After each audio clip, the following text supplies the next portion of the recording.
Okay, boys, so sometimes in the offseason I like to do a 1 year ago thing on big trades. So let's do it for the Dame trade. Let's revisit the whole saga there, probably play some what ifs between the Bucks, Blazers, the Celtics as well, because obviously the Jrue trade was affected by all this. Technically speaking, perhaps another team could have come out of nowhere and traded for Dame, but for the sake of me not having my head explode, we're going to keep it to the Heat, the Bucks, you know what I'm doing. I don't think this is as strong of a what if, but I do think no matter where Dame ends up, the Suns still get in the deal and do the whole Nurkic-Ayton thing. It feels like the Suns always were going to finagle their way into making it a 3-team deal, and then they get a different role player than Grayson Allen, basically. If I'm wrong on that one, then my bad, but I can't find anything that suggests otherwise. So anyway, specifically about the Bucks and Blazers side of this. The Blazers got Jrue, and then we know what happened there with the Celtics, and they got 3 distant Bucks picks, right? Basically 2028 and 30 are swaps, and then 2029 is unprotected. And right away, those are 3 very juicy draft picks. I mean, you're talking about a time period where Brook will be retired, we assume. Middleton is either going to be retired or on his last days. Dame is entering his mid-30s.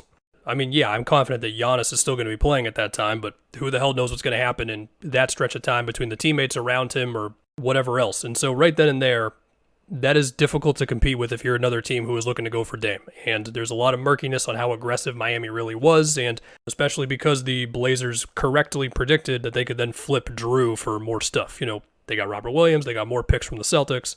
Also Brogdon, really hoping Time Lord can be healthy. They got the 2029 pick from the Celtics, and they also got the 2024 pick that was originally from the Warriors, ended up on the Celtics. Basically, that resulted in Bub Carrington now on the Wizards and Denny on the Blazers. But still, the biggest things they got were those 3 distant Bucks picks, because who the hell knows what the Bucks are going to look like, 4 to 5 years from now. And so if you compare that to whatever Miami exactly offered, and it's kind of murky. I mean, Mark Spears said that it was Tyler Hero, 2 firsts, and Duncan Robinson's money.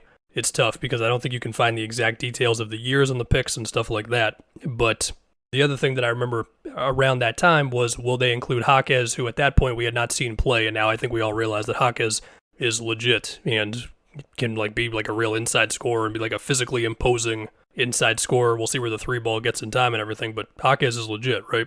And at this point, I think if you're like the biggest Jaquez fan in the world and you're also pessimistic on how the next few years are going to go for Dame based on his 1 year with the Bucks, you're probably feeling okay right now. And so, as I mentioned Jaquez throughout this, just know that mentioning Jaquez in a potential Dame trade a year ago versus retroactively doing it now are 2 very different things, but I just have to go off of what the rumors were at that time.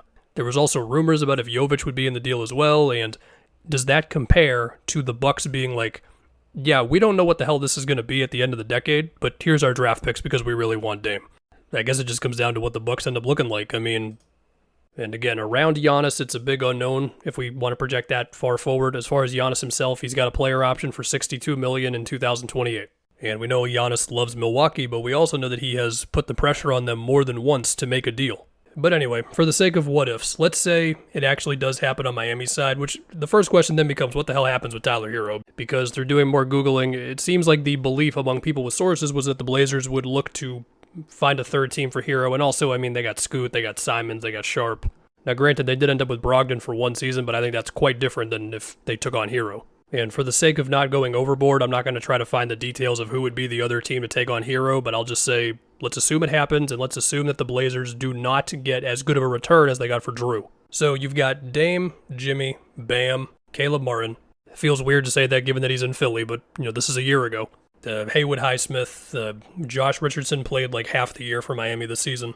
And then based on just what I remember from that previous time and trying to find some stuff on Google, it gets really murky when you start mentioning Jaquez, Jovic, Duncan Robinson, who was good for Miami this past year, made improvements to his ball handling and got back in the rotation.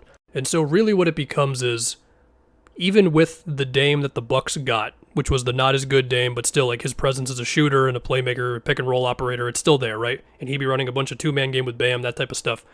How much of a jump does Miami's 21st ranked offense of this previous season improve? Also, we can assume that the Terry Rozier trade does not happen in this scenario. I think they do see a noticeable jump because, I mean, the Blazers were a top 5 offense for 3 years in a row, and it was mostly because of Dame. CJ was there, but it was Dame. But with that said, thinking about this imaginary Miami team's ceiling, I do find myself wrestling between 2 things here, which is Don't overthink it. It's Dame, Jimmy, Bam, and Spo.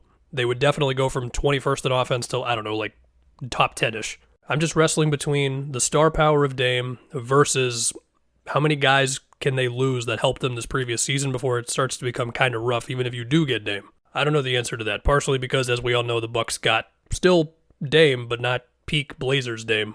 But I can assure you, as the Celtics fan, I would have gotten scared if they pulled the move off. Also, if the Blazers would have gotten Hawkes, then that is just really sweet for them. Now, there would be the case of Jeremy Grant playing ahead of him, but, like, who cares? And I think for the Blazers specifically, because so much of this is around draft picks, it's like, if Miami trades for Dame, and if Hawkes has to be in the deal, that is pretty wild to project. I mean, Chauncey is not as good as Spo. I thought it was really cool how Spo, among many things that Spo does, would have, like, Hawkes spotting up within the three-point line for the sake of, like, making it easier to cut, making it easier to catch and drive and all that. The three ball's still important, don't get me wrong. But yeah, I like Hawkes a lot.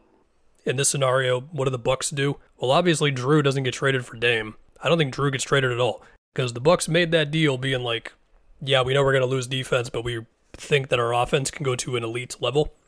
The only other dude who's really good on offense who got traded around that time was James Harden. Maybe this is just my gut feeling. I don't think the Bucks would have traded for Harden. So what do the Bucks look like? Honestly, they probably don't look that different than the team that lost in round 1 to the Heat. The change from Budenholzer to Adrian Griffin still happens, and then maybe the Doc thing still happens, I don't know. But Budenholzer is just better than Griffin, and so I would assume they still carry over some of the problems they had with Griffin, like transition defense, which did get turned around a bit when Doc got there. They would have future draft picks to trade, because obviously they're not moving them for Dame in this scenario, but they also don't have like the big tradable contract either, because again, you're not moving Jrue in this scenario, and I also can't really imagine like Bobby Portis moving in this scenario, whatever. So I think my most optimistic outlook for how the Bucks would look if Dame ended up on Miami is that they would definitely be better defensively. Offensively, even with the weirdness of Dame and Giannis's, chemistry and stuff, they were still 6th in offensive rating. I imagine that would be worse. And even with all that said, it's still tough to project playoff-wise because we just didn't see Giannis at all for these previous playoffs. Now, the one thing to all that is they might have to face a Miami team with Dame. Now, then it becomes funny because then it's Jrue versus Dame again. Although, granted, the way it has played out in real life, that possibility is also still very much there. And so what does this mean for the Celtics, who then never get the chance to then trade for Jrue once he ends up on the Blazers? Gonna be honest, bro, I have no idea. Because the big thing after the Porzingis trade was like, well, yeah, Porzingis can potentially make them a cheat code because of his spacing and defense and the whole spiel, but what are they going to do with the other guard spot now that Marcus Smart is gone? And whatever thing you want to imagine there's no way they get somebody who was doing what Jrue was doing for him. I mean, they were putting Jrue on anybody defensively all season. Doesn't matter how big you are, whatever.